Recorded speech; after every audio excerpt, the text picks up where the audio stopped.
देश का कोई भी हिस्सा हो, चाहे मुंबई हो, दिल्ली हो, हरियाणा हो, गुजरात हो, कर्नाटक हो, तमिलनाडु हो, जो विकसित है इसकी नींव में जाएंगे तो मेरे बिहार के प्रवासी मजदूर के पसीने की महक आती है।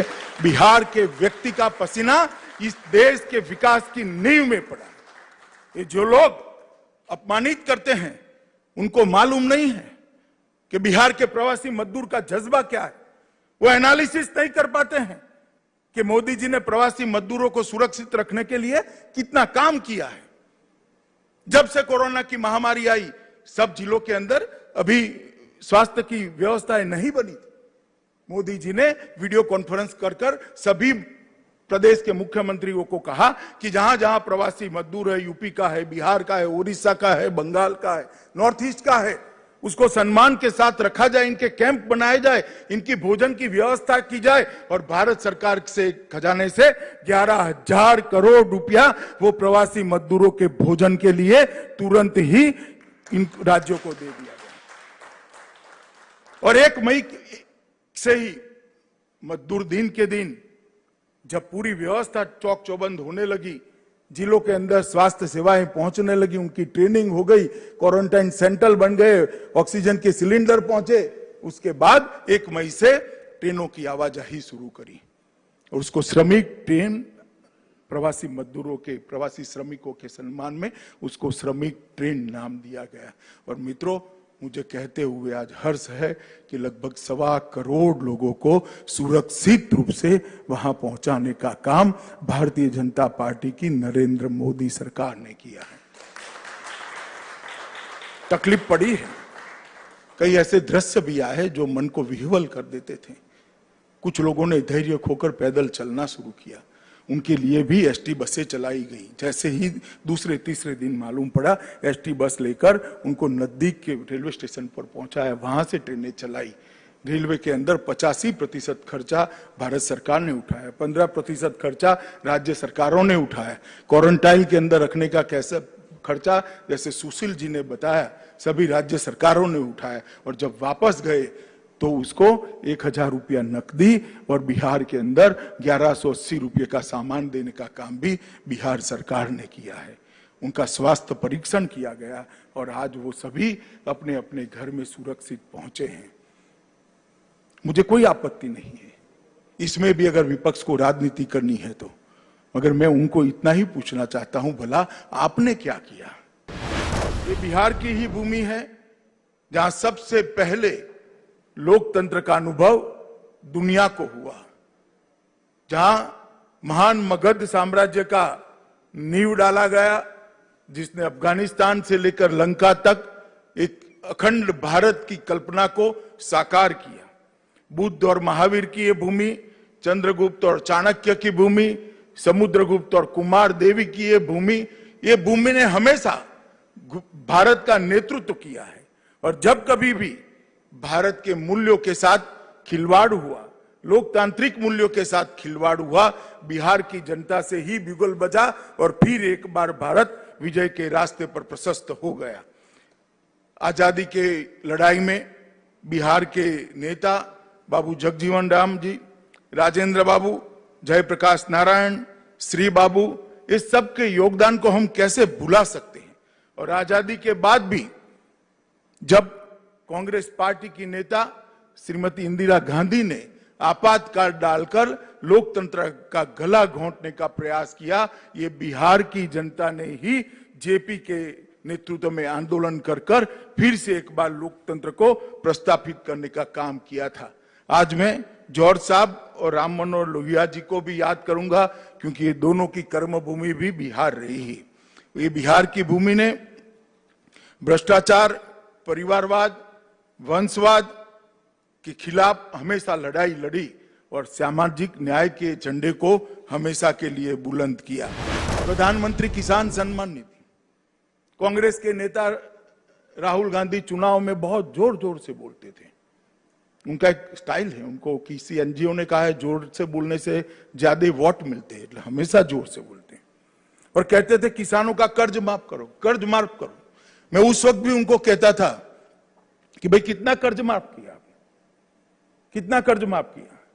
तो 10 साल उनकी सरकार रही, 3 करोड़ किसानों के उन्होंने 60,000 करोड़ रुपया कर्ज माफ किया। दावा है, कितना हुआ मेरे पास हिसाब किताब नहीं है, मैं इसमें जाना, उनको सच मान लेते हैं कि 3.5 करोड़ लोगों का 60,000 करोड़ रुपए का कर्ज माफ हुआ। मोदी जी ने किसान सम्मान निधि के माध्यम से 9.5 करोड़ किसानों को 72,000 करोड़ रुपया सीधा इसके बैंक अकाउंट में डाला और अब ये हमेशा के लिए जाने। आपने 10 साल के अंदर 3.5 करोड़ किसानों के लगभग 60,000 करोड़ रुपया दिया। हम हर साल 9.5 करोड़ किसानों को 6,000 रुपया देने वाले हैं। मित्रों, किसान, मजदूर, छोटे दुकानदार, असंगठित क्षेत्र के मजदूर, इनके लिए पेंशन की योजना शुरू की। छोटे व्यापारियों के लिए व्यापारी बोर्ड का गठन किया। CDS, chief of defence staff, इसकी चर्चा तो बहुत होती थी, किसी में हिम्मत नहीं थी इसको करने की। सभी सेनाओं को, तीनों हमारे विंग को विश्वास में लेते हुए सीडीएस की रचना की और आज सीडीएस काम कर रहे हैं।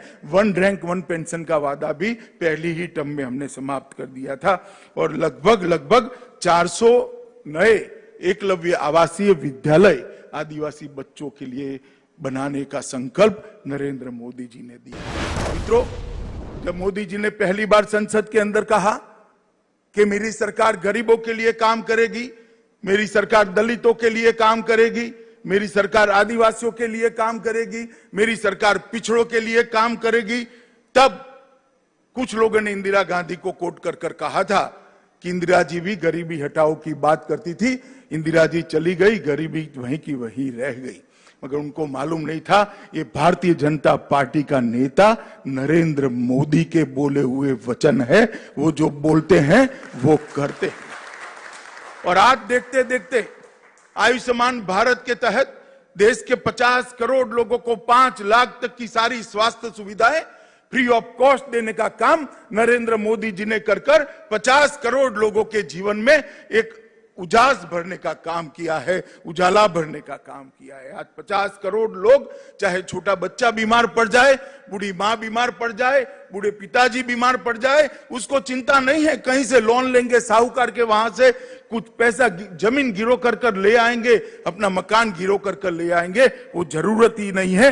1 करोड़ लाभार्थी ने अब तक अपना operation free of cost Modi ji की आयुष्मान भारत योजना के तहत कराकर अपने जीवन को नई दिशा देने का काम किया है। उज्ज्वला योजना के तहत 8 करोड़ से ज्यादा माताएं बहनें आज घर के अंदर चूल्हा के धुआं नहीं सहन करती हैं। कोई बुरी आदत न होने के बावजूद 400 सिगरेट जितना धुआं हमेशा उनके फेफड़े के अंदर चला जाता था और अकाल ही वो अपने आयुष्य को समाप्त करती थी। मोदी जी ने 8 करोड़ गरीब माताओं के घर में गैस का सिलेंडर भेजकर उनके घरों को धुएं से मुक्त करने का काम किया है। हमारे बिजली मंत्री यहां बैठे हैं, 2.5 करोड़ लोगों को 2.5 साल के अंदर सौभाग्य योजना के तहत बिजली पहुंचाने का काम किया। 60 साल की आजादी के बाद 20,000 गांव ऐसे थे जहां पर बिजली नहीं पहुंची थी और 2.5 करोड़ घर ऐसे थे जिनके घर में उजाला नहीं था, अंधेरा था, लालटेन जलानी पड़ती थी। अब लालटेन का जमाना गया है, एलईडी बल्ब का जमाना आया है। 2.5 करोड़ गरीबों के घर में आज एलईडी बल्ब जगमगा रहा है, उनके जीवन को भी जगमगा रहा है। कई माताएं, बहनें, बच्चियां घर में शौचालय न होने के कारण अपने आप को शर्मसार महसूस करती। 10 करोड़ घरों के अंदर शौचालय भेजकर मोदी जी ने न केवल शर्म को दूर करने का काम किया है, उनको सम्मान दिलाने का काम किया है, उनके आत्मविश्वास को बढ़ाने का काम किया है और उनके अच्छे स्वास्थ्य की भी चिंता की है। प्रधानमंत्री आवास योजना के तहत हमने लक्ष्य रखा है, जब भारत आजादी की 75वीं सालगिरह मनाएगा, इस देश में कोई भी व्यक्ति ऐसी नहीं होगी जिसके पास घर नहीं होगा। हमने 2.5 करोड़ लोगों को घर देने का काम पहली ही टर्म के अंदर 14 से 19 के बीच में समाप्त कर दिया है। और मोदी जी ने सबसे बड़ा काम किया है मित्रों, भारत का सम्मान दुनिया के अंदर आसमान तक बढ़ाने का काम नरेंद्र मोदी जी ने किया। मित्रों, मैंने लाल बहादुर शास्त्री जी के बाद कोई भी ऐसा नेता नहीं देखा है जिसकी अपील पर पूरा देश एकजुट होकर आ जाए। जनता कर्फ्यू भारत के लोकतांत्रिक इतिहास के अंदर स्वर्णिम अक्षरों में लिखा जाएगा कि देश के एक नेता की अपील पर कोई पुलिस बल का उपयोग किए बगैर पूरे देश ने घर के अंदर रहकर अपने नेता की अपील का सम्मान किया। चाहे उन्होंने थाली और घंटी बजाने का कहा, चाहे दिया जलाने का कहा, चाहे सेना के जवानों ने आकाश के अंदर उड़कर सभी कोरोना वॉरियर का सम्मान करने के लिए आसमान से पुष्प बरसाने की बात करी। ये सब कर मोदी जी ने, कुछ लोगों ने इसको राजनीतिक प्रोपोगंडा कहा, मगर जो कह रहे हैं वो वक्रदृष्टाओं को मालूम नहीं है कि राजनीतिक प्रोपोगंडा नहीं है, ये देश को एक बनाने की मुहिम है। और मैं आज सभी कार्यकर्ताओं को, सभी बिहार की जनता को कहने आया हूं कि अब तक राष्ट्रीय महामारियां जब आती थी, कुदरती आपदाएं आती थी, सिर्फ सरकारें इसके खिलाफ लड़ती थी। ये पहली राष्ट्रीय महामारी ऐसी है, कुदरती आपदा है, जिसमें सरकार तो लड़ी ही लड़ी, सरकार का नेतृत्व तो लड़ा ही लड़ा, इसके साथ 130 करोड़ भारतीय एकजुट होकर एक राष्ट्र, एक जन, एक मन, ये नारों को चरितार्थ करने का काम नरेंद्र मोदी जी ने किया। और मित्रों, इसी का परिणाम है कि विश्व के आंकड़े देखते हैं तो इतने बड़े 130 करोड़ की आबादी के इतने बड़े आकार वाले अपने महान देश को बहुत सुरक्षित महसूस करते हैं।